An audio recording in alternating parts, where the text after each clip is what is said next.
রেস্টুরেন্টের মতো পিৎজা তৈরি করে ফেলুন এখন বাড়িতেই। রেস্টুরেন্টে গিয়ে এখন আর পিৎজা খেতে হবে না। বাড়িতে আপনার এত মজাদার, এত সুন্দর পিৎজা তৈরি করতে পারবেন।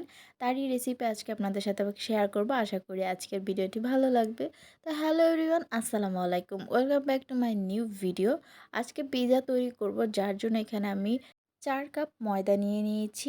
এর মধ্যে এখন দিয়ে দিব ১ চা চামচ লবণ আর ৪ চা চামচ চিনি। আপনারা যতটুকু ময়দা নিচ্ছেন সেই অনুযায়ী কিন্তু কম বেশি করে দিতে পারেন। এরপর এর মধ্যে দিয়ে দিব ৪ চা চামচ ইস্ট। ইস্টটা অবশ্যই ভালো মানের ব্যবহার করবেন। এখন সব শুকনো উপকরণ একসাথে ভালো করে মিশিয়ে নিব। এরপর এর মধ্যে দিয়ে দিব ৫ থেকে ৬ টেবিল চামচ সয়াবিন তেল। এতে করে ডোটা কিন্তু খুব ভালো হবে। এখন তেলের সাথে ময়দাটা ভালো করে মিশিয়ে নিতে হবে। তেলের সাথে ময়দা ভালো করে মেশানো হয়ে গেলে এখন এর মধ্যে দিয়ে দিব কুসুম গরম পানি। হালকা কুসুম গরম পানি দিয়ে ডোটাকে তৈরি করতে হবে। একবারে বেশি পানি দেওয়া যাবে না, অল্প অল্প পানি দিয়ে ডোটাকে মেখে নিতে হবে। বেশি পানি পড়ে গেলে কিন্তু ডোটা বেশি নরম হয়ে যেতে পারে। তাই অল্প অল্প করে পানি দিতে হবে আর ডোটাকে মাখতে হবে, যাতে ডোটা একদম সফট, সুন্দর, ভালো হয়। এতে করে কিন্তু পিজাটা খেতে ভালো লাগবে।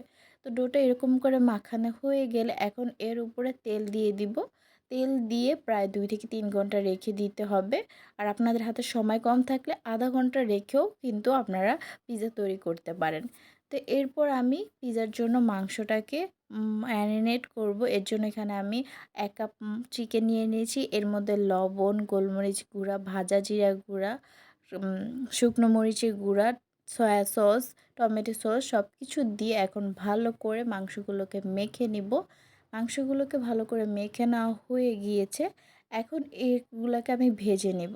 তার জন্য ফ্রাই প্যানের মধ্যে আমি সামান্য তেল দিয়ে দিয়েছি। একদম অল্প তেলের মধ্যেই ভেজে নেব। এরপর মাংসটা এর মধ্যে দিয়ে ভালো করে ভেজে নিতে হবে।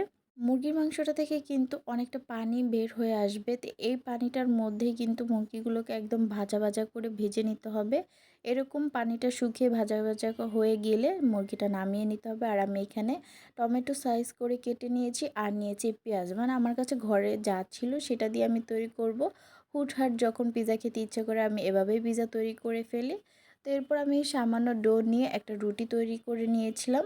এখন সেটাকে ফ্রাই প্যানের মধ্যে দিয়ে দিয়েছি আর ফ্রাই প্যানটাতে অবশ্যই তেল দিয়ে দিয়েছি। এতে করে ফ্রাই প্যানের গায়ে কিন্তু আর পিৎজাটা লেগে যাবে না। এরপর কাঁটা চামচ দিয়ে রুটিটাকে মধ্যে কিন্তু ছিদ্র করে দিতে হবে, না হয় কিন্তু রুটিটা ফুলে যাবে। এরপর আমি এর মধ্যে দিয়ে দিয়েছি পিৎজা সস। এরপর মজারেলা চিজ দিয়ে দিচ্ছি। চিজটা আমি ইচ্ছে মতো কম বেশি করে দিতেছি। আর এরপর দিয়ে দিচ্ছি চিকেন, টমেটো স্লাইস আর যা যা কেটে রেখেছিলাম সেগুলো দিয়ে দিলাম। আর পিৎজা সসটা কিন্তু আমি বাসায় তৈরি করেছি। তার যদি আপনারা ভিডিও চান অবশ্যই আমাকে কমেন্টে জানিয়ে দিবেন, আমি নেক্সটে ভিডিওটা দিয়ে দিব। টমেটো দেওয়ার পর আমি পেঁয়াজ, এরপর আরও চিজ আর অরিগানো দিয়ে আমি চুলায় বসিয়ে দিলাম পিৎজাটাকে। আর ঢাকনার মধ্যে যে ছিদ্রটা ছিল সেটাও বন্ধ করে ১০ মিনিট একদম লো হিটে চুলায় বসিয়ে রাখলে কিন্তু আমাদের পিৎজাটা একদমই তৈরি। দেখতেই পাচ্ছেন চিজগুলো কিন্তু একদম খুব ভালোভাবে মেল্ট হয়ে গিয়েছে আর পিৎজাটাও কিন্তু একদম পারফেক্ট হয়েছে। নিচে দিয়ে একদম পুড়েও যাবে না, একদম খেতে ভালো লাগবে, সফট থাকবে। আর দেখেই আপনারা বুঝতে পারছেন পিৎজাটা কেমন হয়েছে। আশা করি আপনাদের কাছেও ভালো লেগেছে। আমি কিন্তু আরেকটাও বানিয়েছিলাম, এর মধ্যে টমেটো দিইনি, শুধু চিকেন আর পেঁয়াজ দিয়েছিলাম। আর আমার বোনের মেয়ে যে খাচ্ছে আর ওইখানে শুধু চিকেনগুলোই খাচ্ছিল আর এখানে আমাকে দেখাচ্ছে হ্যাঁ ভালো হয়েছে। ওর জন্য একটা মিনি পিৎজাও তৈরি করেছিলাম। এখন আমার পিৎজা খাওয়ার পালা, তো আমি সস দিয়ে পিৎজা খাচ্ছিলাম। আমার কিন্তু পিৎজা খেতে খুবই ভালো লাগে। আর আজকে ভিডিওটি কেমন লেগেছে আপনারা কমেন্টে জানাবেন। আপনারা চাইলে আমার মতো এভাবে হুটহাট পিৎজা খেতে ইচ্ছে করলে বাসায় কিন্তু এভাবে পিৎজা বানিয়ে নিতে পারেন। তো আজকে পিৎজা বানানোর রেসিপিটি কেমন লেগেছে অবশ্যই কমেন্টে জানিয়ে যাবেন। আর আমি কিন্তু আরও নতুন নতুন রেসিপি আপনাদের সাথে শেয়ার করব, যেগুলো আপনারা ঘরে বানাতে পারবেন। তো দেখা হবে নতুন ভিডিওতে। আল্লাহ হাফেজ।